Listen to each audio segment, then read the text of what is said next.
waxaan ku hayaa aada maaragtay ها ninkii oo shiino culay ah لا شكي وينه la jarmaan la jan habba ee kaas هاي iyo waxaa is haysto daahir calos si dadku ay sheegayaan oo muuqaalada TikTok ay soo dhigeen aan ku aragnay والله لا جنوا وين وكلا ساعتين balse waxay tahay caqabada jirta waxay tahay taqaan dadku waxay u muujinayaan inay labadooda dagaashan yihiin هاي laakiin xaqiiqada jirta sidaas ma ahan هاي labadooda ma dagaashano هاي balse waxay tahay waayadan dadkii YouTube leedahay waxay u soo badeen dhanka TikTok-ga هاي si xoogaa ay gifti u helaan ay dadka xoogaa qabiilka iyo waxyaabaha xun ku programsan iyo dhaqaalaha iska bixi maala yacniga ay hantida uga gurtaan هاي waa qaab macnaha farsameysan ama qaab aqli ay isticmaalaan waayo waa nin soo dhiisay oo xoolihiisa macnaha oo بلاش لو عنا يا bilaash lagu cunaa waxay isku haystaan waa sidii dhowcilihii oo kalaa haddana macnaha hebel waxaasoo yidhi صح iyo heblaayo waxaasay i tiri سير نوع له تغان قاري Yes. مكعه daahir waa og tahay hadduusa naciimo jookar uusan ka hadlinbo صح wax ma cuni karo افكار حنونيه haddii shiine culayne oo taaj haraagiisa uusan fiirin ma artay صح isana wax ma cuno هاي waa xaqiiq wataa وبرسمه له كل yes وجهه waa sababta hadda daahir uu yidhi waxaan hayaa cod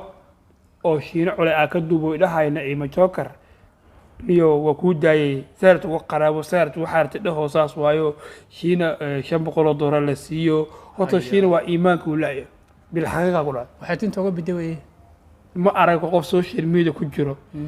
sida asaga oo macna iimaankiisa u maqan yahay qof u maqan weligii ma arag niyada qof qurbo ku nool dhirga lama yes daahirna wuxuu aaminsan yahay kolley wax saal u fahmo muuqaaladiisa oo YouTube ku jiro waxaa u fahma dhaqaalaha ugu badan wuxuu ka soo galay muuqaalada oo ka hadlaya naciimo jookar هاي saadiraad wuxuu aaminsan yahay dad naciimo jookar aan ka hadlin risaq ba heli mayso ارسق مهليه saas oo aaminsan yahay intaas way ارسق ugu xiray marka waxay tahay markaa si u fiiri marka hadalladooda dhegeysato ma aragtay ama aad daawato هاي waa dareemaysaa nimanka nimo colaad isku ha inaysa heen إليس هاي نجيبي waa fahmay nimo soo ballama inay yihiin هاي balse dadka Soomaalida ma aragtay ay rabaa inay oo weerariyaan dhaqaaladoon weeyaan yes sababta waxay tahay labadan waxay ka soo jeedaan labada qabiil ee wadankan uu ka degi lahay Soomaaliya هاي waa labada mushkilada ugu weyn dalka ku haya ay ka soo kala jeedaan هاي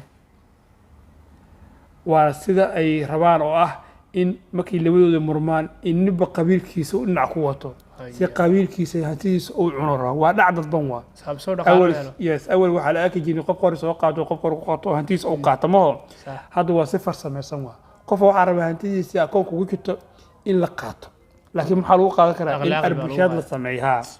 isqabtaan labadooda kadibna qabiilba been reeh baa ka dhashay reeh baa ka soo dhashay shiina Yes. akoonkooda buuxsamaan haa marka هاي midna ha la ogaado shiine iyo daari calisoo marna kalaba maqnaanaya weligood marna ma kala haram weligood war haddii dagaalaan xataa ma akino dagaalkood mid social media imaanaya maaha haddaa aragta ayagoo is haysto maaha mid ay sax